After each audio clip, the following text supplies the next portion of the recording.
Теперь в бух.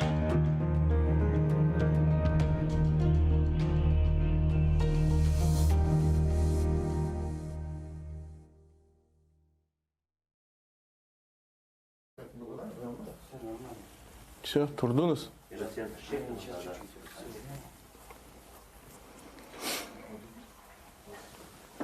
Аллаху Акбар.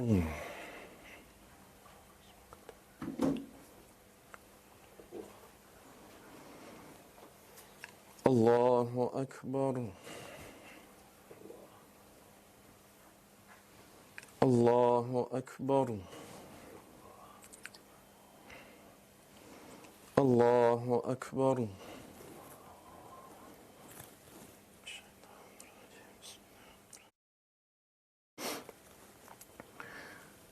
Elhamdülillahi Rabbil alemin. Errahmanirrahim. Maliki yevmiddin. İyyâke na'budu ve iyyâke nesta'in. اهدنا الصراط المستقيم صراط الذين أنعمت عليهم غير المغضوب عليهم ولا الضالين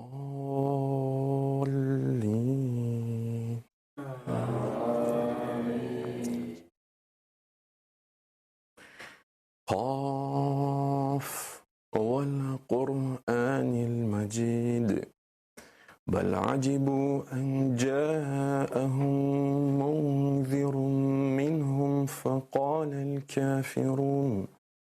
فقال الكافرون هذا شيء عجيب أإذا متنا وكنا ترابا ذلك رجع بعيد قد علمنا ما تنقص الأرض منهم وعندنا كتاب حفيظ بل كذبوا بالحق لما جاءهم فهم في أمر مريج الله أكبر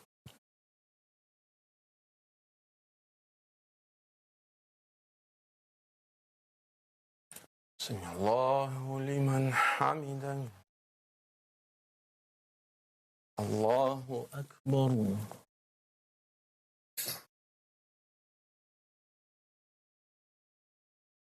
الله أكبر الله أكبر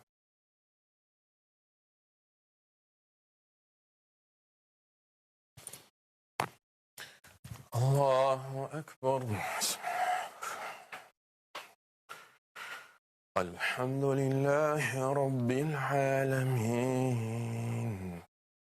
الرحمن الرحيم مالك يوم الدين إياك نعبد وإياك نستعين اهدنا الصراط المستقيم صراط الذين أنعمت عليهم غير المغضوب عليهم ولا الضالين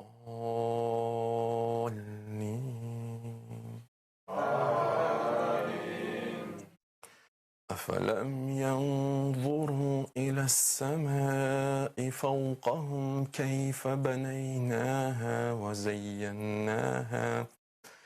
وزيناها وما لها من فروج والأرض مددناها وألقينا فيها رواسي وأنبتنا فيها من كل زوج بهيج تبصرة وذكرى لكل عبد منيب ونزلنا من السماء ماء مباركا فأنبتنا به جنات وحب الحصيد والنخل باسقات لها طلع نضيد رزقا للعباد فأحيينا به بلدة ميتا كذلك الخروج. الله أكبر. الله أكبر. الله أكبر. الله أكبر.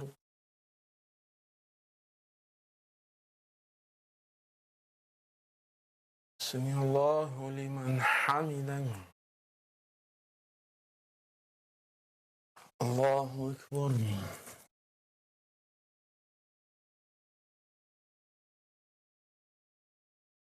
الله أكبر. الله أكبر.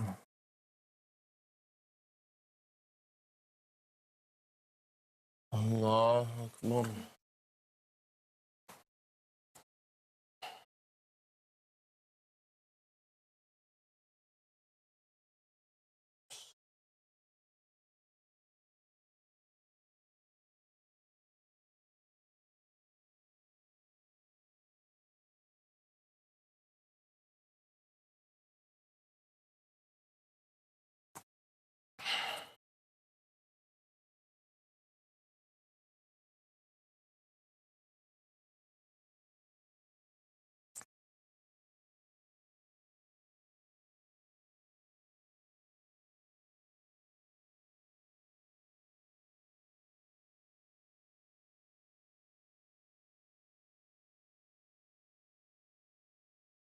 السلام عليكم ورحمة الله.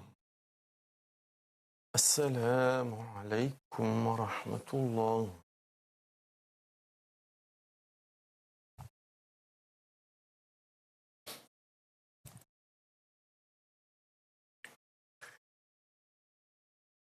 الله أكبر. الله أكبر. الله أكبر. الله أكبر. الله أكبر. الله أكبر. إن الحمد لله نحمده ونستعينه ونستغفره ونستهديه. من يهده الله فلا مضل له ومن يضلل فلا هادي له. وأشهد أن لا إله إلا الله وحده لا شريك له. وأشهد أن محمدا عبده ورسوله. Bugün biz aytamız ki Allah en büyüktür. Allah en büyüktür. Allah en büyüktür. Bu bayram günde biz Allah'ın adını yükseltemiz, tazim etemiz. Resulullah sallallahu aleyhi ve sellem acılık eda etkende, yani tamamen Kurban Bayram gününde sahabelerden sordu. Bu gün nasıl bir gündür? Onlar ayttılar ki yevmun nahar. Bugün Kurban günüdür. O dedi ki yevmul haccil ekber. Bugün büyük acılıkның günüdür. Elbette saygılı cemaat, saygılı müminler, bugün bayram günü ve bu bayram günü bilemiz ki büyük ibadetten bağlı, acılıkla bağlı. Onun için Resulullah sallallahu aleyhi ve sellem bunu kaydetti. Maalesef bu sene koronavirüs ile sebep için acılık çok az insanlar eda etti. 36 bin, 3 milyon ziyade her sene acılık yapan olsa ise her sene, bu sene 36 bin. Ve bu hususta nice vaazlar verdik ve bu hususta nice hutbeler bağışladık. Bunda da mutlaka bir ibret vardır. Biz sabır etemiz, elhamdülillah deyimiz, hulasalarını çıkartamız ve yolumuza devam etemiz. Bugün ve eğer dini merasimlerde, eğer bir dini merasiminin maksadı, esas maksadı nedir? Esas maksadı Allah'ın Subhanahu ve Teala ismini yükseltmek. Tek Allah'a ibadet etmek. Tek Allah'ın öz yüreklerimizni bağlamak. Tek Allah'ını tek bir yaratıcı olarak kabul etmek. İman ona böyle etmek. Onun güzel isimlerge, vasıflarga iman etmek. Yani tevhid. Saygılı cemaat, saygılı Müslümanlar, bugün bu bayram gününde bu makamdan men sizni hayırlamağa isteyim. Hayırlamağa isteyim ve güzel, kuvvançlı haber bağışlamağa sizge isteyim. Nasıl bir güzel, kuvvançlı haber sorsanız, men aytarım sizge. Ya biz Allah'ın ve Resulullah sallallahu aleyhi ve sellem emrine göre bu 11. Zulhicce ayının ibadetlerini yapmadık mı? Orazalarımızı tutmadık mı? Salih ameller yapmadık mı?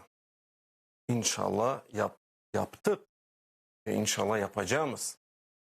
Ya Resulullah sallallahu aleyhi ve sellem aytmadı mı ki bu günlerde en hayırlı günler salih amel, yaxşı ameller yapmak için bu günlerdir. Ya Resulullah sallallahu aleyhi ve sellem aytmadı mı? Bu günlerde salih ameller yapılsa cihattan yani Allah'ın yolundan savaştan bile daha faziletli aytmadı mı? Elbette ki aytı. Onun için men de aytam. Allah'ın hakkında yaxşı düşününüz. Madem biz Allah'ın subhanahu teala emirlerini, madem biz Resulullah sallallahu aleyhi ve sellem emirlerini yerine getirdik, inşallah mükafatımızda göreceğiz. Bilemiz, çeşit türlü dünyanın parçalarında, bölüklerde, Müslümanların ümmetinde çok problemler var. Kırım'da, vatanımızda elbette ki işgal devam ediyor. Birkaç gün evvelsi Musa arkadaşımızın cenazesini kıldık. Kim bile belki bu günlerde de ne kadar can bu dünyaya geçti. Ama hayat devam ediyor. Ve emin olunuz ki eğer bir ölümden sonra Allah subhanahu teala hayat bağışlay. Biz buna böyle bakmak gerekmez. Müslüman kişi buna böyle bakmak gerek. Eğer daim umut etmek gerek. Eğer daim elemden son yani acıdan son, elem dediğimiz kelime acı demek, bol. Emel kıdırmak gerek. Emel dediğimiz umut. Yani ne kadar iki kelime birbirine benziyor aslında. Elem, emel. Sanki bir harf, m harfi manasını tayin ediyor. Eğer sağ tarafka alsanız emel ola. Sol tarafka alsanız elem ola. Eğer daim sağ yoldan gittik, eğer daim doğru istikametten gittik de Allah subhanahu teala bizden her daim razı olsun. Müslüman kişi her daim öyle olmalı. Ve eğer de senin bugün Allah subhanahu teala belki balanı algan olsa düşün ki Peygamberimiz Muhammed sallallahu aleyhi ve sellem balacıkları, erkek evladları, bütün erkek evladları onun göz önünde ölmedi mi? Öldü. Eğer de sen bugün hasta olsan, düşün ki Peygamberimiz Muhammed sallallahu aleyhi ve sellem bu dünyanı nasıl terk etti? Bu dünyanı terk etkende o aytkan idi. İnne lil mevti la sakarat. Muhakkak ki her bir ölümde agoniya var. Her bir ölümün arifesi var. Yani acısı var. Ve bilemiz ki peygamberler eğer de adi insan bir acı hissetse peygamber iki kat hissetti. Bunu Resulullah sallallahu aleyhi ve sellem kaydetti sahabeler onu sorganda. Çünkü peygamberlerge Allah subhanahu wa ta'ala mükafat kat bağışlay. Ve her daim öyle. Ve her daim bütün belalarga, bütün acıga böyle bakmak gerek. Sabırla, umutla, emelle. Belki de Allah subhanahu wa ta'ala seni derece götürmeye isteyi. Ve eğer biz böyle davransak ve bunu böyle kabul etsek, demek ki Allah subhanahu wa ta'ala bizni aslında seviyor. Başka peygamberlerini alsak misal olarak için. Ya İbrahim aleyhisselam onun öz milleti, öz halkı ateşki, hatta bile öz babası ateşke koyganda ve onu yakmaya istediler. O nasıl özünü alıp bardı? O Allah'a ümit etti. Hatta bile meleklerinin yardımını reddetti. Dedi ki bana Allah yeterli. Ve bilemiz ki Allah subhanahu teala emir etti. Ya nar, ey ateş. Kuni bardav ve selamen ala İbrahim. İbrahim için sağlıkın ve selamet ol emir beri. Ve İbrahim aleyhisselam ateşte yanmayın. Ya Yunus aleyhisselam balık onu kapladı. Balığın içerisinde kaldı. Ve andan dua etti. Ve Allah subhanahu teala onu kurtardı. Ya başka misaller. Musa aleyhisselam anası. Bilemiz ki çocuklarını, ballarını Faraon öldüreydi.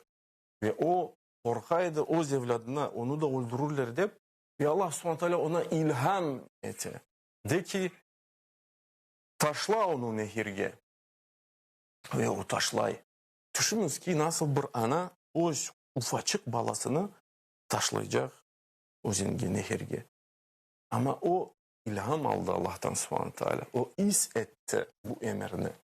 Ve ondan sonra Allah subhanahu teala onun ruhunu, gönlünü sakinleştire ve ayta ki inna raduhu ileyki. Biz muhakkak ki senin evladını sana kaytaracağız ve o muhakkak ki Resul olacaktır. Ve bu misaller çok aslında. Mühim olan eğer bir elemde, eğer bir acıda emel görmek, umut görmek. Ve aslında bunu nasıl yapabiliriz? Aslında bir kapkaranlık tünelin sonunda bir nur, bir şavle nasıl görebiliriz? Onu tek ben kaydettim. Tek yüksek gayelerini görgen o nurdan sonra insanlar korer. Ve böyle peygamberler ediler ve bugün biz böyle olmalıyız. Bugün kurban konudur. Ve Peygamberimiz Muhammed sallallahu aleyhi ve sellem ayıttı ki bugün kurban kesmekten, kurban çalmaktan daha yaxşı bir amel yoktur. Bu Peygamberimiz Muhammed sallallahu aleyhi ve sellem lafları. Bilemiz ki bazı mezheplere göre, bizim mezhebimize göre, Hanefi mezhebine kurban kesmek vaciptir. Eğer de insanın imkanı varsa muhakkak kurban öz adından, öz ailesinden kesmeli. Ve bu kurbanlarını muhtaç insanlara dağıtmalı. Bu büyük bir ameldir. Bunu hepimiz eğer de imkanlarımız varsa kıvanç, ferah muhtaçlara, komşularımıza bağışlamak gerekmez. Saygılı vatandaşlar, saygılı dindaşlar. Gün gelir, vatan azat olur. Gün gelir, düşman yok olur. Gün gelir, devletimiz hayırdan tüklenir. Bayramlar her daim umuttur. Bayramlar her daim hasrettir. Yani beklenilgen bir kundur. Bayramlar her daim umuttur. Kurban bayramınız hayırlı, mübarek olsun. Ve sallallahu ala nebiyyina Muhammed ve ala alihi ve sahbihi ecmaîn.